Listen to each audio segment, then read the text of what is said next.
আজকে সুন্দরবনের লাস্ট দিন আর তৃতীয় দিন, আর আজকের আমাদের সবার বাড়ি যাওয়ার পালা। তো সমস্ত লাগেজ গুছিয়ে নিয়েই আমরা রেডি হয়ে গেছিলাম বাড়ি যাওয়ার জন্য। আর আমাদের টাইম দেওয়া হয়েছিল 8:30টার সময় বোটে পৌঁছতে হবে, তাই আমরা সকাল সকালই রেডি হয়ে গেছি। আর সকালের ভিউটা একটু দেখিয়ে দিই। মর্নিংয়ে গ্রাম্য পরিবেশটা সত্যি অসাধারণ লাগে আর খুব সুন্দরও লাগছিল। আর সবাই অলরেডি রেডি হয়ে গেছে। এখানে দেখতে পাচ্ছেন একটা পুঁইশাক কত সুন্দর হয়ে আছে। অলরেডি সমস্ত বোটগুলো মানে ঘাটের কাছে চলেও এসেছে, আর বোটে যত মানুষজন আছে তারাও সবাই রেডি হয়ে চলে এসেছে যে যার লাগেজ নিয়ে, কেন কি আজকেই সবাইকে পৌঁছতে মতলব চলে যেতেই হবে। তো আমরা তো চলে যাব, তাই জন্য বোটের মধ্যে সবাই বসে একটু কথা বলছিলাম। আর সত্যিই 3 দিন কী করে কেটে গেল বুঝতেই পারলাম না। আর বোটটা ছেড়ে দিয়েছে অলরেডি, আমরা সবাই যেতে থাকলাম। যেতে যেতে দেখলাম কি আমাদের অলরেডি ব্রেকফাস্ট চলে এসেছে। তো লুচি আর ছোলার ডাল।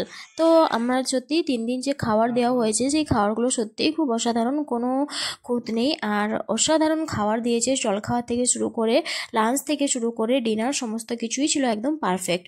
তারপর আমাদের আজকে ছিল যে একটা মন্দিরে যাওয়া হবে, লোকনাথ বাবার মন্দির, একটা গ্রাম্য পরিবেশের মধ্য দিয়ে। তাই জন্য আমরা হাঁটতে লাগলাম। আর গ্রামের যে সমস্ত ছোট ছোট ছেলে মেয়ে বা গ্রামের আর মানুষজন আছে না, তারা সবাই ওদের বাড়ির কিছু জিনিসপত্র যেমন চাল ডাল, কেউ ডাব, এছাড়া মধু, এই যে ছোট ছোট শাক সবজি, এই সমস্ত নিয়ে ওরা বিক্রি করতে বসেছিল। আর আমরা কেউ কেউ কিনছিল, কেন কি এত সুন্দর সুন্দর যে শাকসবজি বলো আর এত তাজা না আর আমরা অন্য কোথাও পাবো না। ওখানে খুবই একদম যাকে বলে খুব সুন্দর ছিল। আর ডাবগুলো তো অসাধারণ, একদম কচি ডাব যাকে বলে, খুব সুন্দর ছিল। ওখান থেকে আমরা সবাই গেলাম কি হাঁটতে হাঁটতে একটা দুধারে ধানের খেতে ভরা রাস্তার মাঝখান দিয়ে মন্দিরে পৌঁছে গেলাম। মন্দিরে ওখানে গিয়ে আমরা দেখলাম কি আমাদের আগে অলরেডি অনেকজন পৌঁছে গেছে।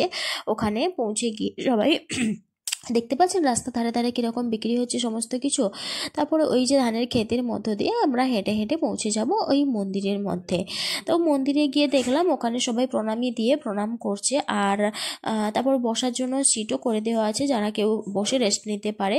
তো আমরা মন্দিরে একটু চারপাশটা ঘুরে দেখে মন্দিরে প্রণাম করলাম। প্রণাম করে আমরা একটু সিটে বসে একটু রেস্ট নিয়েছিলাম, কেন কি অনেকটা হেঁটে এসেছি, আবার হেঁটে যেতেও হবে। আর সত্যি কথা বলতে কি না, এরকম গ্রাম্য পরিবেশের ভেতরে একটা অসাধারণ একটা মানে ফিলিংস আসে, খুব বসে থাকতে ইচ্ছেই করে আর মনটাও খুব ভালো হয়ে যায়। তারপরে এখানে বোটে ফিরে আমাদের কিছু চিপসের আমরা কিছু একটা স্ন্যাক্স বানানো হয়েছিল, ওইটা বসেই খেয়ে খেয়ে আবার আমরা রেডি হয়ে চলে গেলাম। আবার বোট ছেড়ে দিয়েছে, তো ছেড়ে দিয়ে আমরা আবার পৌঁছতে লাগলাম আর দেখতে থাকলাম ভিউগুলো, কেন কি এই জল আর কোনোদিন হয়তো দেখতে পাবো। হয়তো আবার কোনোদিন যদি এরকম বেড়াতে যাই তাহলে হয়তো দেখতে পাবো, নাহলে এতটা দেখতে পাবো না। সেই ইট পাথর, সেই স্টেশন, সেই সব কিছুই। এই যে দেখতে পাচ্ছেন একটা দ্বীপ জলের মাঝখানে হয়ে আছে, খুব সুন্দর লাগে। এটার পাশ দিয়েই আমরা এখন বেরিয়ে যাব। আর পাড়গুলোতে জানেন তো এখনো মানে ইট বালি দিয়ে না ওই পাড়গুলো বাঁধানো চলছে, তবে পুরোটা হয়নি, কিছুটা জায়গা হয়ে আসছে, দেখতে থাকলাম। আর বুঝতেই তো পারছেন এসব কাজ কত দেরি লাগে।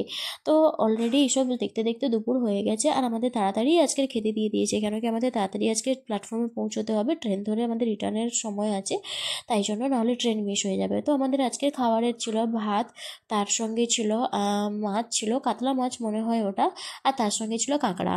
আর খুব সুন্দর টেস্টি খাবারও হয়েছিল, কাঁকড়াটা যা অসাধারণ হয়েছিল না। তারপরে আমরা ওই ট্রেনে বসে আবার বাড়ির পথে রওনা হয়ে গেলাম। চলো আজকের জন্য বাই বাই।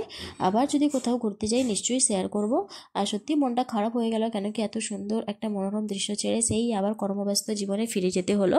সেই একই জীবন, সেই একই লাইফ। And bye bye.